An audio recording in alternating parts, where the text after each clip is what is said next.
Hello and welcome back. It's me, Sean the Thedeepseaman. And today we're going to change the position or displacement transmitter or sensor along with its amplifier on the PVU, on the cryogenic pump, on the hydraulic side, the hot end of my cryogenic pumps. Let's go. It's basically two components. This one is your position transmitter. To this amplifier. Before we start, let's switch off the power of the entire PVU cabinet. So now we can comfortably head out and complete the removal of the sensor. And after that, let's put a new one so that you know what we got to do, right? We need to calibrate it. Now we are in the CMR. So that's the position transmitter that you see. That's on the hot end, the hydraulic side, and that's connected to the junction box right here. Very important is to disconnect the electrical cables from the JB and pull them off before you take off the transmitter, because the wire rotates along with the transmitter once you take it off. Please prepare a small container before you pull off the sensor, as there will be some remnant oil and you don't want to make a mess. So we've cleaned the area, and here is the new transmitter, the new position transmitter, ready to go in. Check this O-ring before you put it in and ensure it's in good condition.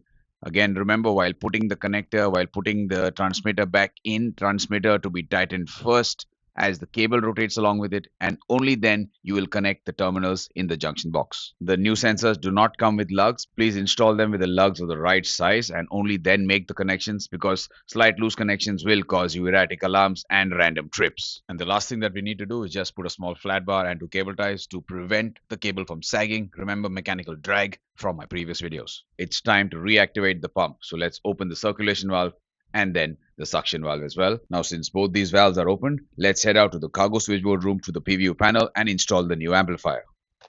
Okay, so we've already changed the transmitter, the position displacement transmitter, and this is the amplifier. This actually relays the position from the transmitter to these MPCs, and that's how we know. As you come closer, you can see it has a 0 and 100% button. So these buttons are used for calibration. And now, as you see, after we install the amplifier, we will calibrate it. The software will ask us press the 0% button or press the 100% button. There is a blue LED here. So we will do that right now. And anyway, this transmitter is a few $1,000s. Stay tuned to the end to know the actual cost. So we are taking off the connections, the cable connections from the amplifier. Of course, we've marked them before we've taken a picture. So pulling out the connections now and pulling out this amplifier. Compare it for reference purpose. And can I have the old one, please? So this is the old amplifier.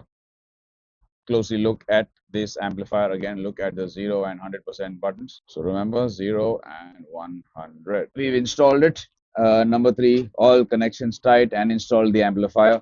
So now time to go to the CCR. We'll switch on the powers and we will calibrate this sensor on the PVU3. Let's go. So we had stopped this. Now we've switched on the power. Okay, now the system power is on. We've powered the system and you can see the blue LED flashing. So that blue LED flashing, let me cover the light here. The blue LED flashing. So that means that we need to calibrate this PVU. We need to calibrate it as per the new sensors installed, the position transmitter and this amplifier.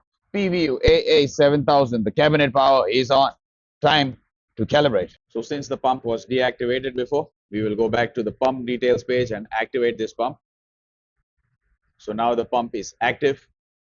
We release this, then I'll go back to the calibration. So that's it for now. I hope you learned how to install a new sensor, the things what you gotta do, the things what you don't have to do, what you might end up screwing up your transmitter altogether. Remember, it costs $7,000. So take care, stay safe, and bye-bye, and see you on the next one. Remember, I have 2 other videos as well. One explains the function of the transmitter and one explains how to do the actual calibration with real-time calibration. So please do watch, like, subscribe, and stay safe.